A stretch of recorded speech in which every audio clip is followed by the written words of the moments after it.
गंगार न्यूज़ बराड़ा पर आप सभी का स्वागत है। आप देख रहे हैं गंगार न्यूज़ बराड़ा के माध्यम से विकास विहार जगाधरी में डॉक्टर भीमराव अम्बेडकर जी की जयंती के उपलक्ष्य में श्रीमती सुमन बहमनी जी का आयोजन किया महापौर गया है, जहां पर यमुनानगर जगाधरी निगम यमुनानगर जगाधरी की मेयर मैं आपका यहाँ पर बहमनी डॉक्टर B.R. अम्बेडकर जयंती के उपलक्ष्य में उपस्थित हुई। अशोक विहार कॉलोनी में पहुँचने पर बहुत बहुत हार्दिक स्वागत करता हूँ, आपका धन्यवाद करता हूँ। लगाया गया है और हमारे बीच में मैं आपका सबका यहाँ पर पहुँचने पर हार्दिक धन्यवाद करता हूँ, स्वागत करता हूँ। जैसा कि आप सभी को पता है, बाबा साहब जी की जयंती 14 अप्रैल को पूरे देश में ही क्या पूरी दुनिया में मनाई जाती है, लेकिन 14 अप्रैल को हमारे यशस्वी प्रधानमंत्री आदरणीय नरेंद्र मोदी जी की यहाँ पर रैली होने के कारण 14 अप्रैल को हम जयंती नहीं मना सके। और उस उपलक्ष्य में आज हम यहाँ के डॉक्टर B.R. अम्बेडकर ट्रस्ट के चैरिटेबल ट्रस्ट के सभी पदाधिकारी बाबा साहब जी की जयंती मना रहे हैं। और मैं एक बार फिर सुमन बहमनी जी का बहुत बहुत हार्दिक स्वागत करता हूँ। अब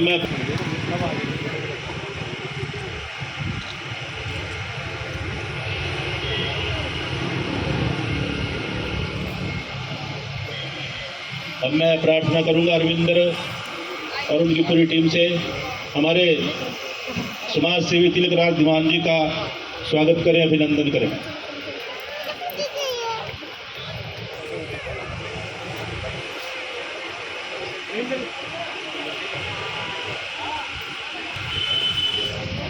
मैं प्रार्थना करूंगा अरविंदर जी से और उनकी टीम से हमारे वार्ड के पार्षद भानु प्रताप जी का भी स्वागत और धन्यवाद करें।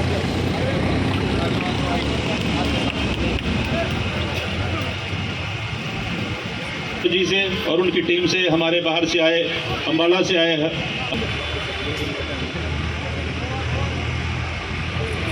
मंत्री आदरणीय मनोहर लाल जी खट्टर साहब आए थे। उन्होंने यहाँ पर बस स्टैंड चौक का अम्बेडकर चौक का नाम रखा था, और जो पास भी है निगम में भी है और DC ऑफिस में भी है।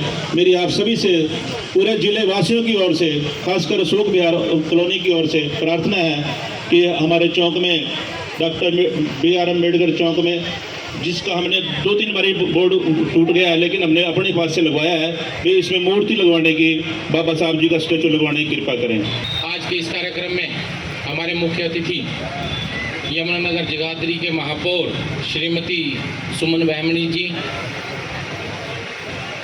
श्री गुरु रविदास विश्व महापीठ के जिलाध्यक्ष सोमनाथ नंबरदार जी, अम्बाड़ा के श्री गुरु रविदास विश्व महापीठ के जिलाध्यक्ष बलजीत जी, राजेश जी, प्रदेश उपाध्यक्ष रोशनलाल जी भी का स्वागत करता हूँ, धन्यवाद करता हूँ। साथियों, सबसे पहले तो मैं आप सभी से निवेदन करूंगा कि कल जो एक जघन्य हत्याकांड कश्मीर के अंदर पहलगांव के अंदर हुआ है, जहां पर लोगों का धर्म पूछकर उनको गोलियां मारी गई, कृपया आप सभी खड़े होकर 2 मिनट का मौन उनकी आत्मिक शांति के लिए रखें।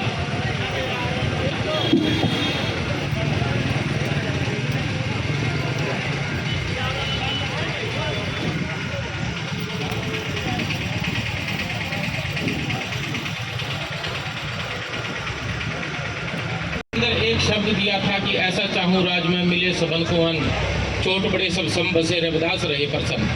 तो उनकी इसी मूल भावना को संविधान के अंदर अगर उतारने का काम किया तो वो बाबा साहब भीमराव अम्बेडकर जी ने किया। उन्होंने संविधान के अंदर एक ऐसी व्यवस्था की कि किसी भी आदमी के साथ जाति पाति के आधार पर कोई भेदभाव ना हो, समानता का कानून वो लेकर आए, और उन्होंने शिक्षा का अधिकार भी लोगों को दिलवाया।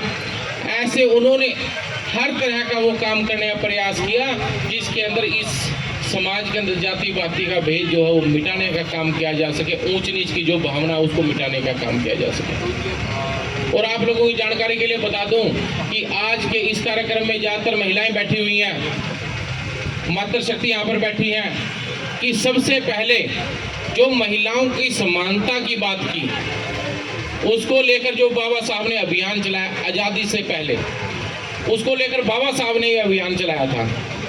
और उन्होंने सबसे पहले महिलाओं को सम्मान देने की बात की थी। और जो आज के समय के अंदर जो मजदूर वर्ग है, अगर मैं उसकी बात करूं तो सबसे पहले बाबा साहब ने उनके लिए, उनके अधिकारों के लिए बॉम्बे के अंदर लड़ाई लड़ी। उसका कल्याण करने के लिए आप लोगों के बीच में रहे, उन्होंने संघर्ष किया और संघर्ष के आधार पर आप लोगों को एक संकल्प लेने के लिए कहा। वो संकल्प यही था कि आपको शिक्षित बनना है और बनाना। जब आप शिक्षित रहेंगे, एक ही मूल मंत्र था। जब उन्होंने ये देखा कि दुनिया जो है एक क्वेश्चन कर रही थी उनसे कि बाबा साहब आप क्यों जाग रहे हैं। एक किसी ब्राह्मण ने उनसे क्वेश्चन किया कि आप क्यों जाग रहे हैं। तो ब्राह्मण जो समाज है हमारा शुरू से ही पढ़ा लिखा और पढ़ने का उनको अधिकार था, उस आधार पर उन्होंने यही बात कही थी कि आपका समाज जो है वो जागा हुआ है, लेकिन मेरा समाज जो है वो सोया हुआ है। और इस सोए हुए समाज को जगाने के लिए मेरा जागना जरूरी है। और वो जागे, दिन रात उन्होंने प्रयत्न किया। 24 घंटे में से 18 घंटे उन्होंने पढ़ाई की। ना उन्होंने अपना परिवार देखा, ना अपने बच्चे देखे, केवल और केवल आप लोगों के लिए वो जागते रहे। और इतनी उन्होंने मेहनत की, अपने शरीर को भी नहीं देखा उन्होंने। और बहुत कम आयु के अंदर वो इस संसार से विदा भी ले गए। यदि और कुछ साल वो हमारे बीच में रहते तो और ज़्यादा बढ़िया तस्वीर इस देश की रहती। उनके अन्य देशों के अंदर भी उनको पूजा जाता है, उनकी शिक्षा, उनके आदर्शों के साथ चला जाता है। हमारे भारत देश के अंदर अब यदि बात की जाती है बाबा साहब की, तो उनसे पढ़ा लिखा, उनसे ज़्यादा